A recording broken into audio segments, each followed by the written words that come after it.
So you're interested in purchasing a 2026 Mazda CX-50, but might also be cross-shopping it with the popular Hyundai Tucson.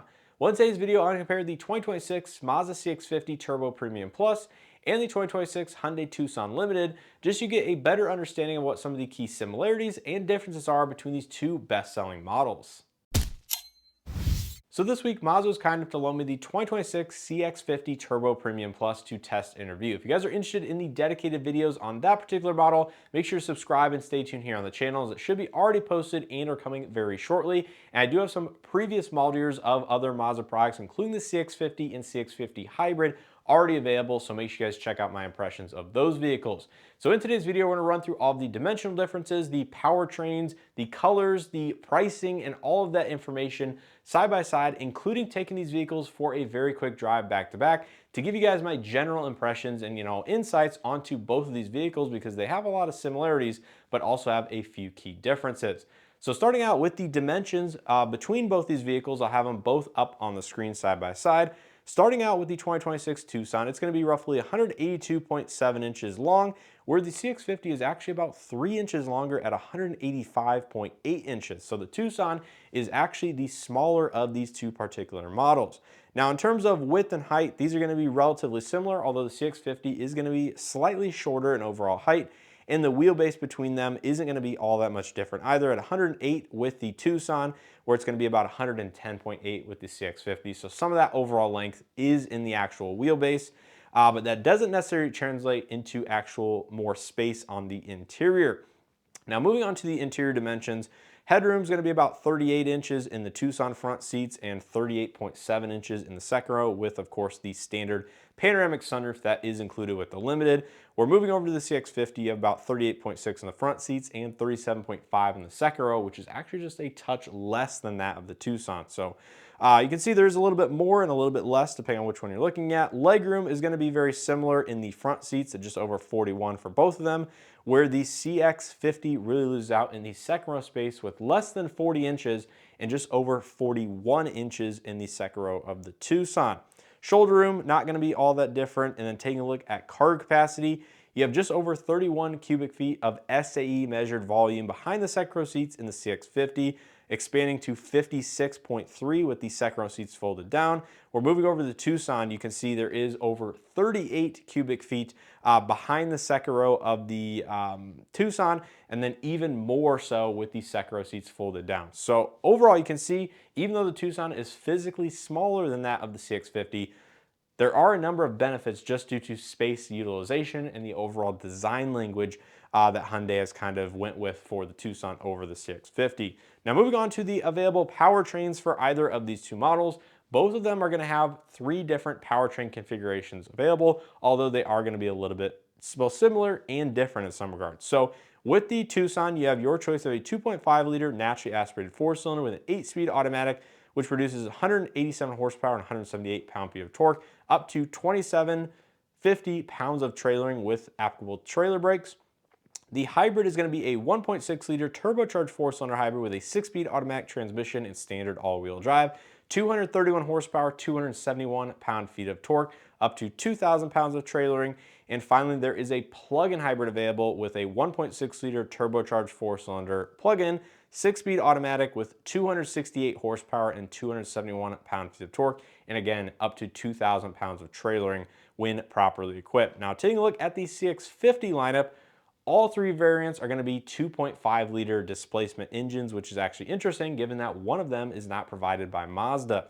So the entry-level engine is a 2.5 liter naturally aspirated 4-cylinder from Mazda with a 6-speed automatic transmission and standard all-wheel drive, 187 horsepower, but 185 pound-feet of torque with the same 2,000 pounds of trailering. So you actually get a little bit more trailering capacity with the base standard 2.5 liter engine on the Tucson versus that of the Mazda. But moving on to the turbo engine, which is the vehicle I have this week, is a 2.5 liter turbo 4-cylinder straight gas engine paired to, again, a 6-speed automatic, 256 horsepower and 320 pound-feet of torque. When on premium octane fuel, it goes down to about 227 horsepower and 310 pound-feet of torque with 87 octane. and this provides up to 3,500 pounds of trailering, which is substantially more than any Tucson configuration available. So that is going to be one of the key highlights of the CX-50. And then finally, the hybrid variant of this model uses a Toyota fourth generation hybrid system, is a 2.5 liter naturally aspirated four cylinder with an eCVT transmission and all-wheel drive. Produces 219 horsepower, and unfortunately there's not a combined torque figure available, but it provides up to 1,500 pounds of trailering when properly equipped with trailer brakes. So those are the three different powertrains available across both of these two models. And in terms of fuel economy, I'll go ahead and put this information again up on the screen so you can see them side by side. But when it comes to the hybrid, there's actually a little bit of an advantage to the Mazda CX-50 hybrid in terms of its city rating, but both are rated up to 37 mpg out on the highway, which makes the overall combined figures relatively close between the two, but there is going to be a larger fuel tank capacity on the Mazdas, so ultimately you're going to have a little bit of additional range. Now next, moving on to the standard features that you're going to find on both a fully loaded CX-50 Turbo Premium Plus and a Tucson Limited or Limited Hybrid. Now I do want to put a disclaimer out there in that yes, you do have to either get the turbo engine in the Mazda's lineup to get all of these features, but the Hybrid Premium Plus for 2026 has added several of these features to that variant, although it's still not quite fully loaded technically within the lineup. So this is a little bit of an unequal comparison in terms of the feature set because you're limited or locked into certain powertrains. But do just note the Hybrid Premium Plus for the Mazda did gain additional features over the 2025s to make it closer to that of the Turbo Premium Plus, which I'm quoting in this particular list. But both these vehicles feature these standard equipment, including the advanced driver assistance, most available within either lineup. So you have adaptive cruise control, lane keeping assist, blind spot collision assist, rear cross traffic assist, high beam assist, park distance warning for the front and rear, and a safe exit warning system, which uses the blind spot radars to detect oncoming pedestrians or vehicles to alert you when exiting the vehicle. Next up, you have digital cluster plus infotainment systems with wireless Android Auto and Apple CarPlay and built-in navigation, surround view 360 camera system, Wi-Fi hotspot, digital app integration. Now you only get remote start for the Mazdas, where you do get a digital key functionality for the Hyundai, which we'll cover in just a second. LED projector headlights and LED taillights, LED overhead interior lighting, proximity entry with push button start, panoramic sunroof, rain sense wipers, power driver seat with lumbar, memory driver seat, power front passenger seat, heated front seats, ventilated front seats, heated steering wheel, heated rear seats, power liftgate with programmable height, wireless charging pad, USB-C charging and data ports in both the first and second rows, dual zone automatic climate control, premium audio system, head-up display, dimming interior rearview mirror with garage homelink, and maybe acoustic laminated windshield, although I've not confirmed that on the Mazda, but that is found on the Hyundais. Now moving on to the Tucson Limited features that you're getting over the CX-50 Turbo Premium Plus.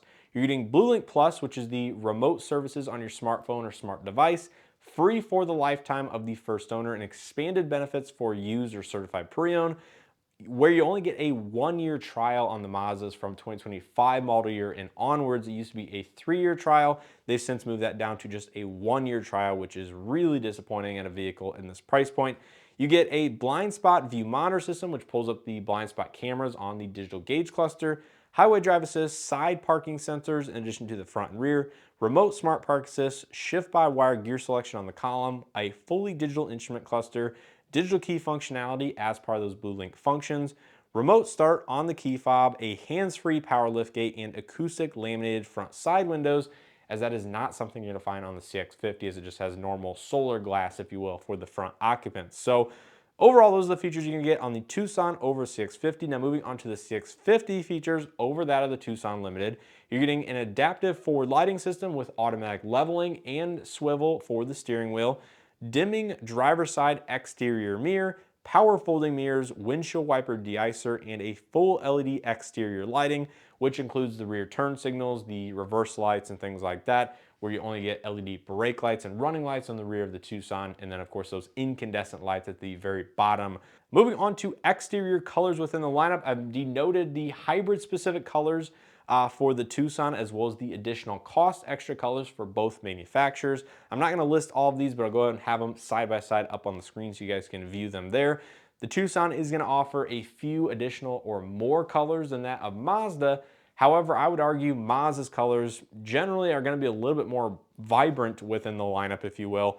And the one I really like from Hyundai, which is limited to the Tucson Hybrid only, not available in the gas, is Cashmere Bronze. That's a fantastic color, but only on the hybrids, where, of course, we have the CX-50, which I believe the hybrids and the gas models, for the most part, share all of the colors within their lineups. Now, on the interior, both of these vehicles are going to have 3 different interior color combinations. On the Tucson, you're going to have black, a gray on gray two-tone, and a gray on green 3-tone interior, where the CX-50 has a black leather with brown accents, terracotta, which is kind of a brick orange leather, and then you have a new white interior option, which is equipped on the vehicle I have this week, which is a very stunning white leather interior, even more lighter and white than that of the light gray of the Tucsons. So overall, that is a very stunning and sharp color, but is certainly going to take a little bit more maintenance to keep clean. Now, finally, looking at the pricing for both these vehicles before we get into taking a look at driving each of them.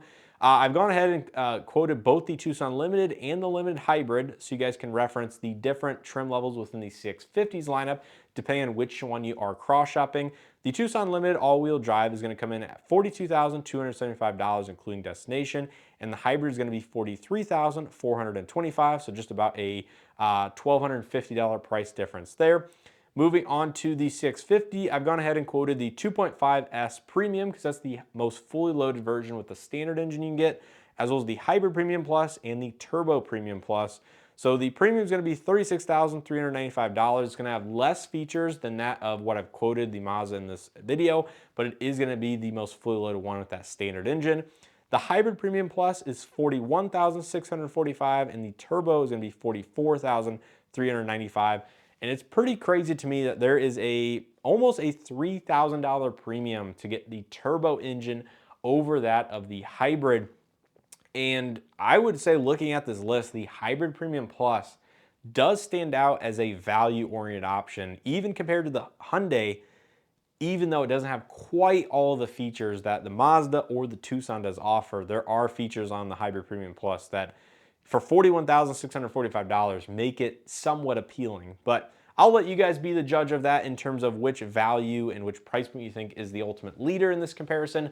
But let's go ahead and jump inside each of these two vehicles, take them for a very quick spin. So setting out first in the 2026 Hyundai Tucson Limited Hybrid, and I chose the hybrid because this one is most comparable to the CX-50 that I currently have this week. But of course, the CX-50 Hybrid is going to be the direct competitor to this one, but I thought it would be the most applicable to this comparison video. So as usual, I want to start out with my acceleration test. We'll go ahead and wait for this car to pass and do full throttle. It's actually quite peppy. I mean, it is nothing to scoff at for sure. So of course, I've already gone over the performance figures of both of these vehicles and all 3 different powertrains that they currently have available. But immediately behind the wheel of the Tucson, especially coming out of the CX-50 for several days prior to this, it feels like a much more open, airy cabin space with just a little bit more green space in terms of the amount of glass you have, the seating position, and just the overall design language here on the interior. So to me, I like this open center console area. It gives your knee a little bit more space, especially in comparison to the CX-50, which my knee is almost always resting up on the side of the center console. The seat position doesn't go quite as low as the CX-50. That's actually one vehicle, and heck, almost all the Mazda products I get in, is the seat is almost too low in its lowest position for me to get comfortable, so I do actually have to raise it up, and that's not a common thing that I have to do in basically every other manufacturer out there. Visibility in general, I would say, is a touch better in the Tucson than it is in the Mazda, and that's just due to the higher belt line, and depending on how you have the seat set. And the hood of that vehicle is more, horizontal rather than sloping down towards the front of the vehicle. So the way Mazda set that vehicle up, it's certainly a little bit worse in terms of visibility outwards from the driver's seating position. Now, one of the attributes I like about the Tucson is the slightly larger panoramic sunroof. It definitely lets in a lot of valuable sunlight and a little bit of additional heat on these very cold, wintry days. And I think generally the technology inside the Tucson is going to be better as well.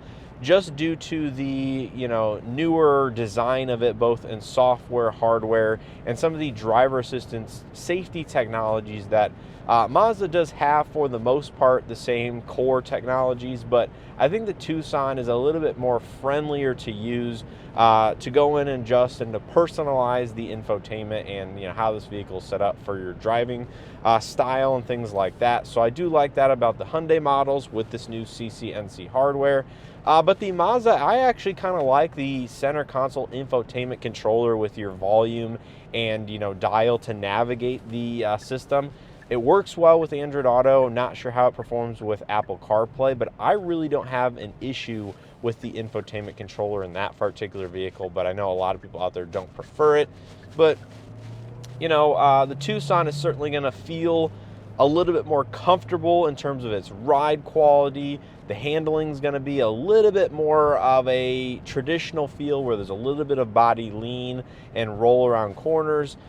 The Mazda certainly feels a lot more planted and stiffer in its chassis and suspension tuning, and the overall comfort of the seats. That's another thing that, if you've seen some other content on the Mazda vehicles, that you'll know. The seats in the Mazdas are just very, very firm. And, after coming out of the Mazda for the last couple of days and here driving the Tucson, these seats are definitely way more comfortable and the one that I would prefer on a daily basis. The seat cushion bottom is longer in the Tucson, so it supports the back of your thigh up towards your knee a little bit more so.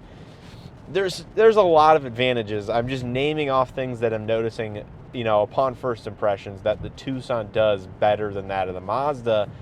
And I think that really boils down to the Mazda is a, more of a driver's vehicle than the Tucson. It certainly has the performance, it certainly has the handling characteristics, it certainly has the athletic design, which I love.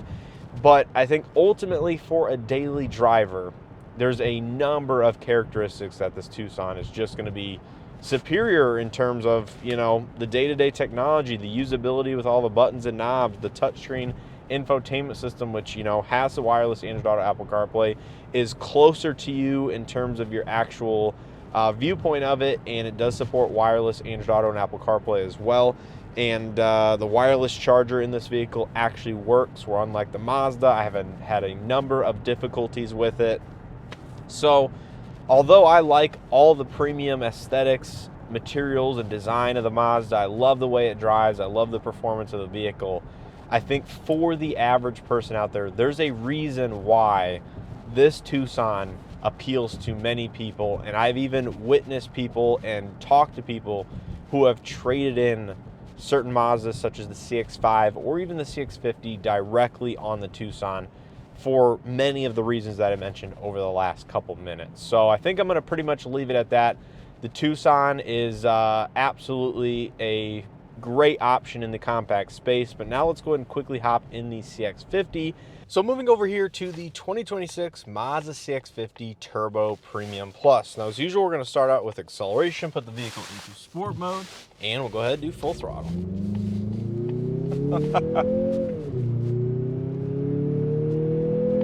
This thing scoots, and it sounds extremely good while doing it. I love the sound of that 2.5 liter turbo. Immediately setting outside this vehicle just minutes after the Tucson, there are so many things that are apparent. Number one, this cabin feels much smaller and much, I guess, cozier, if you will, especially here in the front seats where it's just narrower altogether. I could honestly see people feeling a little bit claustrophobic or just uncomfortable if you're a larger individual, because my knee is resting up on the side of the console here. I don't have that much space here on the left side either, so it just feels much more narrow despite the dimensions of this vehicle being relatively similar. Number two is, as I mentioned, I do have to bring the seat up just a little bit in terms of height to get, adequate visibility out the front and sides of the vehicle. The belt line seems taller, the windows seem narrower, and there just seems to be less overall green space or glass to see out of and to let light in the cabin than that of the Tucson. The side mirrors are roughly the same dimensions, no real issues either, although that side is slightly cut off by the actual belt line or window line in and of itself. And just the interior space in general In terms of the technology, feels a little bit more traditional in that it's a partially digital, partially analog gauge cluster.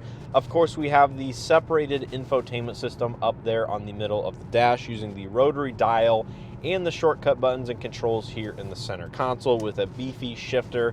It's not the shift-by-wire gear selection on the column like the Tucson has.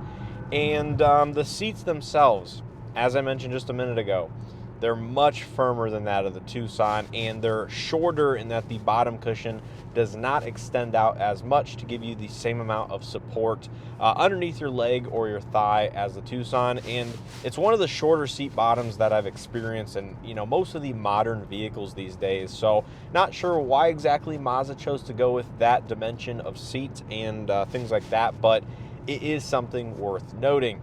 The seats themselves are not uncomfortable, they're just very firm. So if you don't like a firm seat for whatever reason due to your body type, any health issues, the seats in this vehicle are just firmer. And again, not necessarily more uncomfortable, but that certainly comes down to a personal preference. But I think the interior material usage is very premium. As I've said in a lot of my prior Mazda content, I think they do a fantastic job with the interior of their vehicles. And the steering wheel, a little bit on the thinner side. It is also heated. One thing that bothers me about this vehicle and a lot of the other Mazdas is they don't heat the entire perimeter. So the top section is not heated, the bottom section is not heated, just the sides are heated, unlike the Tucson that heats the entire thing. And, in terms of the ride quality and the performance of this powertrain, of course, this is a powertrain that the Tucson cannot necessarily directly compete with, because it's a turbocharged 4-cylinder, and that's not something that the Tucson offers. You do have to go up to either the Santa Fe within the lineup, or of course even the new Palisade has a 2.5-liter turbo hybrid, which is a little bit different. But the Santa Fe is going to be kind of the most direct competitor to this in terms of a powertrain with its 2.5-liter turbo and new 8-speed automatic. The ride quality with these 20-inch alloy wheels, you can feel it's firm. You're going over these bumps, you're feeling them more than that of the Tucson. It's as simple as that. So it could be a little bit jarring. It might be a little bit uncomfortable depending on who you ask. But the benefit of this is going to be the handling, and those attributes are, much more direct.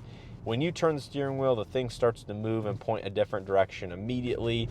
And I think, again, that's the reason that a lot of people seem to buy Mazdas or gravitate towards them, is because they have a more direct feeling, and they're just a tad stiffer than that of pretty much most of the competition, especially in the compact SUV space. So outside of that, I don't have too much to critique about this vehicle. A lot of it's subjective. There are some objective measures in terms of maybe the driver assistance technology not being quite as robust as some of the latest from Hyundai, Kia, Genesis, and even some other manufacturers from Toyota.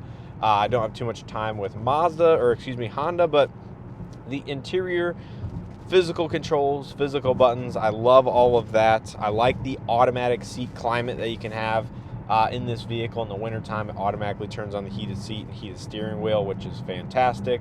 And I think the Bose audio system in this vehicle sounds a little bit better to me than that of the Tucson's premium audio system, but I think both are going to be adequate for the average consumer looking in this segment of SUV. But overall, hopefully you guys enjoyed this comparison video between the 2026 Hyundai Tucson Limited and the 2026 Mazda CX-50 Turbo Premium Plus / Hybrid Premium Plus, or I guess whichever trim level that you see most accurately competes against one another. Obviously, the limited hybrid from the Hyundai lineup and the hybrid Premium Plus from the CX-50's lineup are going to be the direct competitors. But of course, if you don't want a hybrid powertrain, you don't want electrified power, you can get this Turbo Premium Plus in the Mazda, where you'd have to get a standard 2.5-liter naturally aspirated in the Tucson, which is going to be substantially less performance oriented, have substantially less power than the vehicle that I'm currently in. So just do keep that in mind. But overall, I'm curious to hear your thoughts and opinions as to which one you see as a positive or has more benefits than drawbacks. What do you like about the Tucson? What do you like about the Mazda? What What do you dislike about either vehicle? Leave all of that down in the comment section below, as I'm always curious to hear people's feedback on that. And I want to give a huge thanks to Mazda for sending out the CX-50 for me to test and review for a week. It's been absolutely fantastic to get behind the wheel of the CX-50 once again, as it's been over 2 years' time since I've actually driven a CX-50 for a week. So it's a great opportunity to kind of reconvene with this vehicle with the turbo engine. Of course, last year I had the hybrid powertrain, so make sure you check all that content out if you guys are curious about that. But like I said, let me know your feedback down in the comment section below. I hope everybody is having a happy holiday season. And with all being said, I appreciate your team support and hope to see you guys in the next one.